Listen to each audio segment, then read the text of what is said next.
আসসালামু আলাইকুম বন্ধুরা। কেমন আছেন সবাই? আশা করি আল্লাহর অশেষ রহমতে সবাই ভালোই আছেন। কাছে বা দূরে যে যেখান থেকে আমার এই ভিডিওটি দেখছেন তাদের সবার প্রতি শ্রদ্ধা এবং ভালোবাসা জানিয়ে নতুন একটি ভিডিও নিয়ে আসছি আপনাদের মাঝে। তো আশা করি ভালো লাগবে। থাম্বনেল দেখেই বুঝতে পারছেন আজকে আমি কি রান্না করব। তো আমার বাসা আসলে আমাদের বাসায় প্রত্যেকের বাসায় এরকম রান্না প্রায় প্রতিদিনই হয়। বাচ্চারা যেহেতু খুব পছন্দ করে চিকেন রেসিপিগুলো, চিকেন রোস্টগুলো, তো আমাদের বাসায় আসলে মাঝে মধ্যেই কিন্তু এরকম রোস্ট রান্না করা হয়। তো আমরা ঘরে বসেই যদি বিয়েবাড়ির সাথে চিকেন রোস্ট খেতে পারি তাহলে মন্দ হয় না।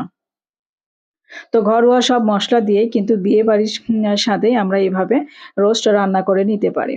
তো আমি এখানে ১ম এ 1/3 কাপ পরিমাণে তেল দিয়ে নিলাম। তেলটা একটু বেশি পরিমাণে দিবেন আরকি। আ আমি পেঁয়াজের বেরেস্তাটা করে নেব এই তেলেই। তো আমি পেঁয়াজটা কুচি করে নিয়েছি। এখানে 1/3 কাপ পরিমাণে পেঁয়াজ দিয়েছি। পেঁয়াজটা কুচি করে নিয়েছিলাম আগে থেকেই। তো সেই পেঁয়াজটা আমি হালকা আঁচে মানে মিডিয়াম আঁচে আরকি পেঁয়াজটাকে মচমচে করে বেরেস্তা করে নিব। আর বেরেস্তার ফ্লেভারটা বেশি বাড়ানোর জন্য বা বেরেস্তার টেস্টটাকে বেশি বাড়ানোর জন্য ১ চা চামচ পরিমাণে ঘি দিয়ে নিলাম। তাহলে বেরেস্তার স্বাদটা আরো বেশি ভালো আসবে, বিয়েবাড়ির টেস্ট আসবে এবং রাজকীয় একটা স্বাদ আসবে যখন আপনারা চিকেন রোস্টটা খাবেন। তো কারো বাসায় যদি ঘি না থাকে সেক্ষেত্রে আপনারা ঘিটা স্কিপ করতে পারেন, সেক্ষেত্রে কোনো সমস্যা নেই। পেঁয়াজ বেরেস্তা করা আমার হয়ে গেছে। আমি পেঁয়াজের বেরেস্তা কিন্তু তুলে নিয়েছি এবং একই তেলে আমি সামান্য 1/2 চা চামচ পরিমাণে লবণ দিয়ে নিলাম। যেন চিকেন রোস্টটা ভাজার সময় তেলটা ছিটে না আসে এইজন্য।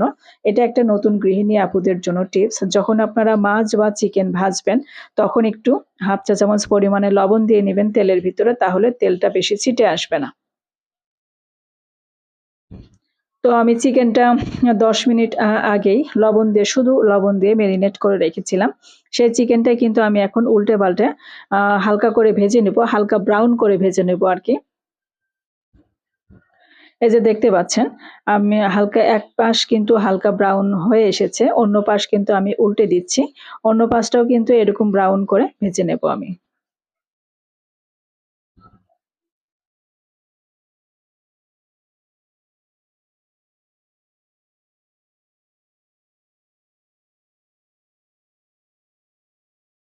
তো এইভাবে সহজভাবে যারা রান্না করতে চান তারা আমার চ্যানেলগুলো ফলো করবেন। তাহলে আমার চ্যানেলে যেসব রেসিপিগুলো আমি দেখাই খুব সহজভাবে এবং ঘরোয়া মসলায় দেখানোর চেষ্টা করি। চিকেনগুলো কিন্তু আমি ভেজে নিয়েছি এবং একই তেলে কিন্তু পেঁয়াজ বাটা দিয়ে দিচ্ছি আমি এখানে।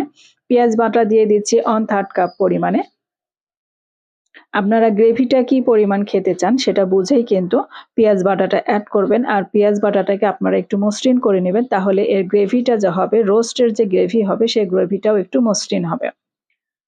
তো আমি এখানে ব্লেন্ডারে ব্লেন্ড করে নিয়েছি এবং 1/3 কাপ পরিমাণে পেঁয়াজ বাটা দিয়ে দিচ্ছি এবং তেলের ভিতরে আমি পেঁয়াজটাকে হালকা একটু ভেজে নেব যেন পেঁয়াজের কাঁচা গন্ধটা চলে যায় সেই পর্যন্ত আরকি ভাজবো।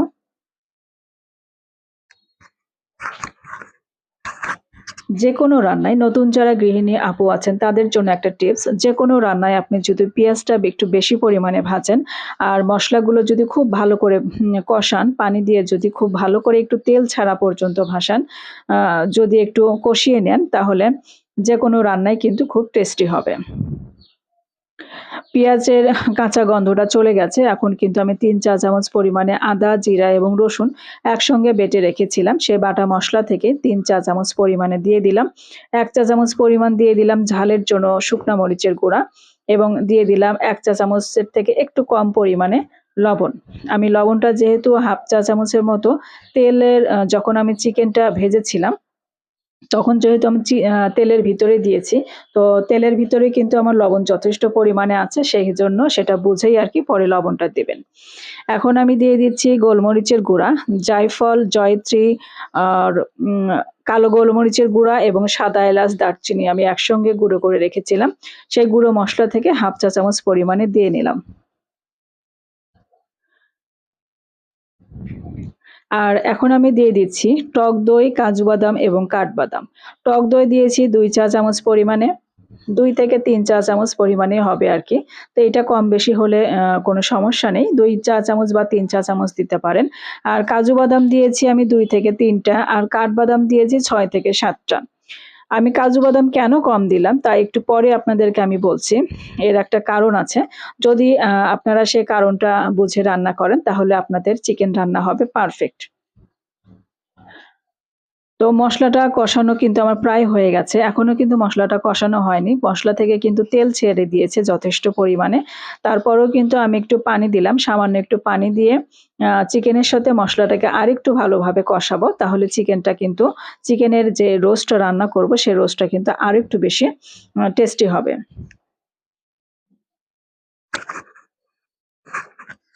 আর মসলার সঙ্গে চিকেনটা কিন্তু আমার কষানো হয়ে গেছে। এখন আমি দিয়ে দিলাম পানি।